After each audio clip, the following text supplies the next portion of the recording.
You know when the boss emails you that all-important payslip and you give it your cursory scrute so that you can see how much you took home and ensure that you paid enough income tax because it's so impossibly uplifting to know that you are contributing to the upkeep of society in this way? Well, I'd suggest even more so this month because you have helped Chris Bowen's department decide to give $100 million of your income tax, which you paid, not that there was a choice, and he gave it to one of the great corporate leeches in this country, Ampol, proud member of the Electric Vehicle Council of Australia. Because, you know, so green. Dude. Also a mega retailer of liquid hydrocarbon fuel. Not like that's a conflict of interest. These funds are to install EV fast chargers, 200 more of them by 2025. What a bargain, at only $500,000 a throw. About a fortnight after that glorious funding announcement, because, you know, publicly listed and all that, and earnings were emphatically crap, Ampol proudly announced that the 300 chargers it had previously gloriously committed to commissioning in 2024 would have to be rolled back somewhat to 92. They started the year with 82, and 8 months later they're at 92. Apparently, failure was an option. Well done. In the spirit of everyone getting a medal just for turning up, here's $100 million from the taxpayer to do even more of this excellent work, getting us to electric utopia in roughly, I don't know, 1,000, 1,500 years, something like that. I must have missed the press release where they moved the boardroom into a parallel dimension where this kind of bullshit conduct didn't make them look like total corporate.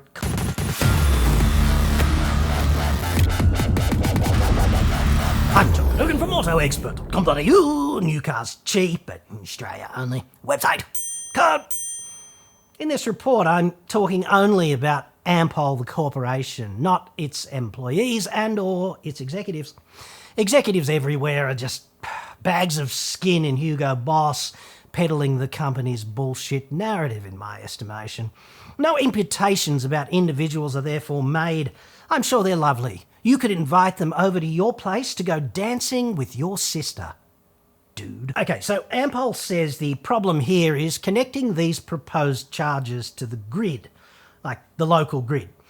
It can't cope. Everybody's being so inconvenient and obstructing them on this, getting in the way of their enthusiastic greenwashing kind of thing. I'm paraphrasing, obviously. This is because the local transformers and the lines feeding them don't have sufficient capacity to fast charge EVs. Who knew? Correct answer there. Every engineer and technician in the entire electricity supply industry. What a great pity nobody asked. Like, don't look up. This is a typical example, in my view, of Chris Bowen-driven green lunacy, handing out the cash for the shiny toys, in spite of the fact that the local infrastructure was never designed for this and cannot cope without multi-million-dollar upgrades. This report is sponsored by NordVPN. Get 4 extra months of Nord for free now. It's totally risk-free with Nord's 30-day money-back guarantee at nordvpn.com/AEJC. Online security threats are everywhere, but obviously you don't have to be the next victim. And that's where NordVPN comes in, locking everything down efficiently in the background. Go to nordvpn.com/AEJC now. Every 2-year NordVPN plan receives a huge discount plus 4 bonus months on top for free. nordvpn.com/AEJC, I'll put a link in the description. Using NordVPN is dead easy. Just subscribe, download the app and connect. One click later, your IP address is shielded and your traffic is encrypted across as many as 6 of your devices. Nord is, of course, the fastest VPN on the planet, and it costs only about as much as 1 cup of coffee every month to keep your data, your identity, and your devices secure. Masking your location also means you'll be able to access streaming and other services that might be geo-blocked where you live, plus you can continue to watch your favourite content when you travel. Go to nordvpn.com/AEJC now. Boost your security, get a huge discount, and enjoy those 4 extra months completely free on every 2-year plan. It's all totally risk-free with Nord's 30-day money-back guarantee. That's nordvpn.com/AEJC. I'll put a link in the description. The basic problem here is that if Ampol installs, say, 4 250 kilowatt DC fast chargers, they need 1 megawatt of supply out in the street to run them, otherwise, brownout. Very brown, now that I think about it, the kind of brown that we can all smell from here, right? If the last few Ks of supply infrastructure has only 200 kilowatts more to give, or none, these chargers are just a masturbatory green fantasy. The wonder bra of electric dystopian green initiatives. We started the year with 82 bays in Australia. We currently have 92, but we have 36 bays awaiting power. Matt Halliday there. Hello! The current top apologist and cheese of Ampol's sewage spec profit. I suspect he also signed off on the name of this charging shit show, which is Amp Charge. And I do so sincerely hope that it didn't take the advertising agency more than 3 minutes to come up with that one. But I further hope that they strung it out for months upon months, discussing the fonts and the kerning and the colours, before handing those cocks, no reference to individuals is made, before handing those cocks a 7-figure bill for their awesome creative work. Ask me how I know. I've been to meetings exactly like that. How much clearance is appropriate around the new logo? Correct answer there? Nobody gives a fuck, dude. However, had I been in charge in the manner of Kim Jong-un or something, I would have run with the far more creative and, in my view, appropriate Ampol's next unicorn solution, which is brilliant, even if I do say so myself. Anus power does have a certain ring to it. See what I did there?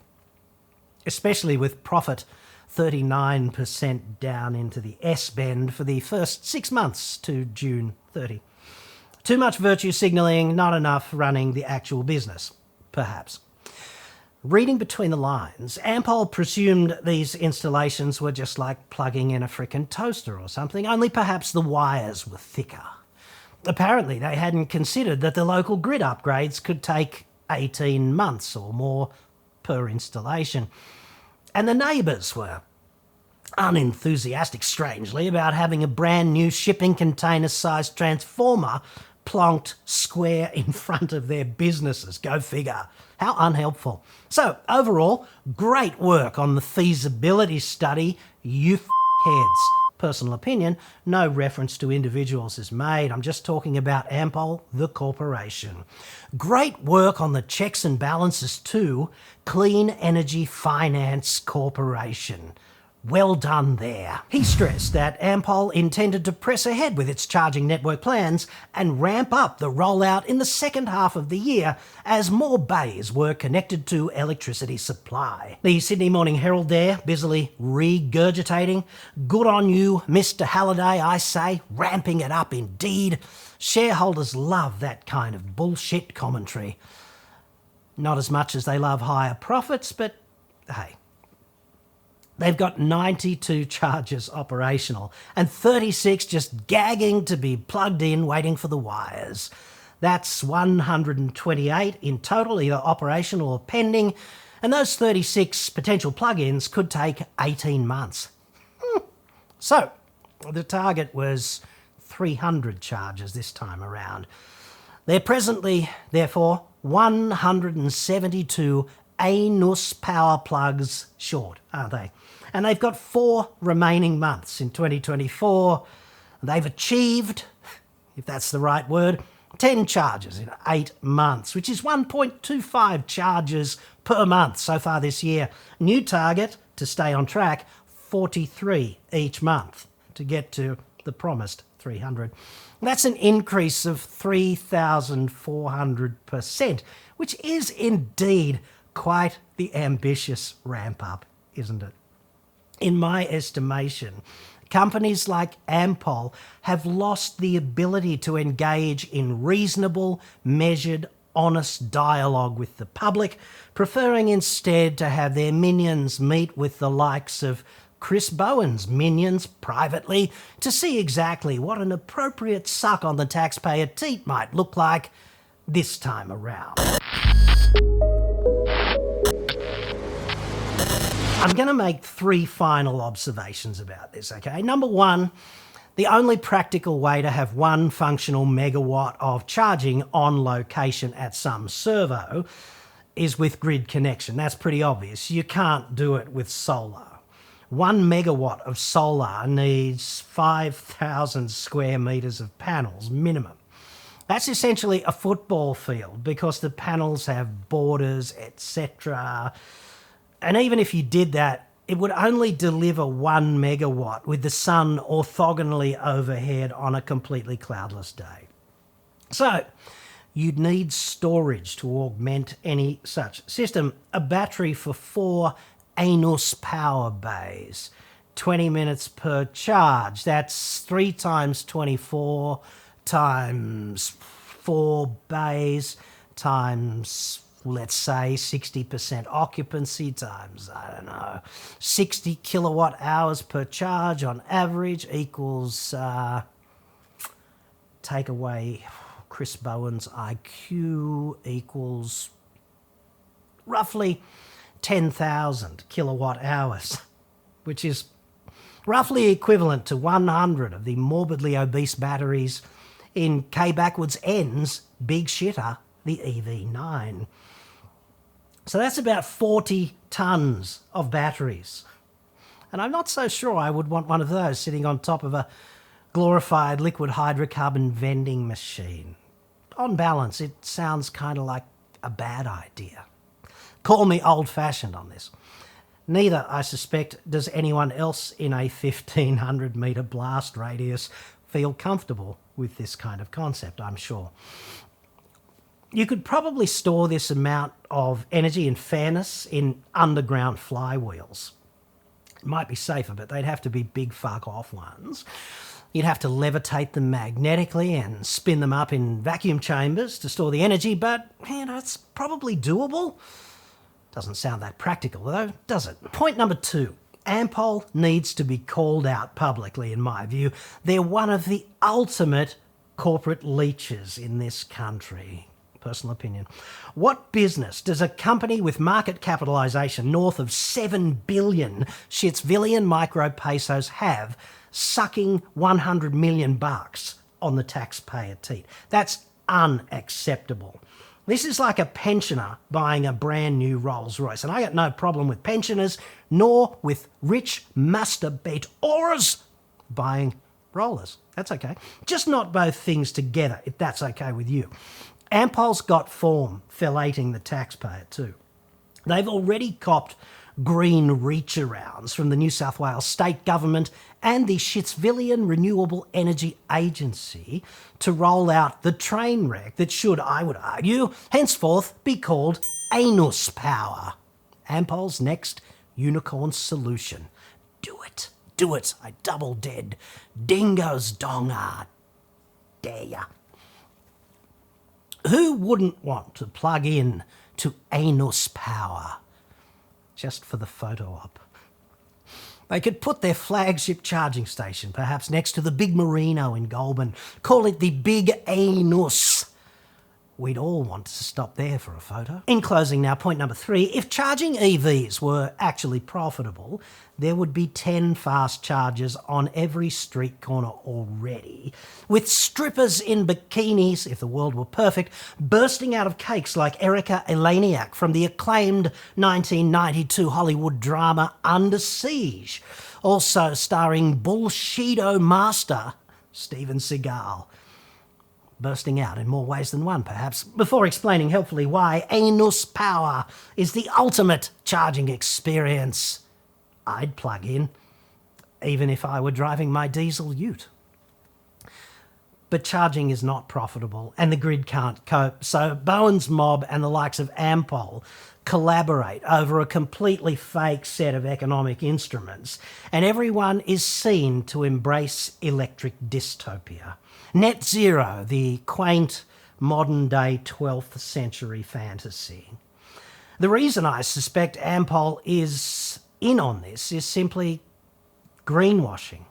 A third-rate retailer of liquid hydrocarbons in, let's face it, an Antipodean backwater. That's their core business, right? They jump into bed with the likes of the Electric Vehicle Council, with the CEO apparently gagging to be photographed with a firm grip on anus power, or whatever they call it. It's a desperate cry from a literally filthy business gagging to be seen as green, at least as I see it. And that's from the corporation, okay, not from Mr. Halliday there. He's just obliged to do this kind of shit because he's the cheese. They're also pretending to embrace sustainable fuel, which is a brilliant idea also, provided you don't actually understand the second law of thermodynamics. So, you can make diesel from canola in a lab, like a monkey could do that. Chris Bowen might even be able to do that. But the process does not scale to the volume of fuel we need. It just does not. But apart from that, look how impossibly fucking green we are.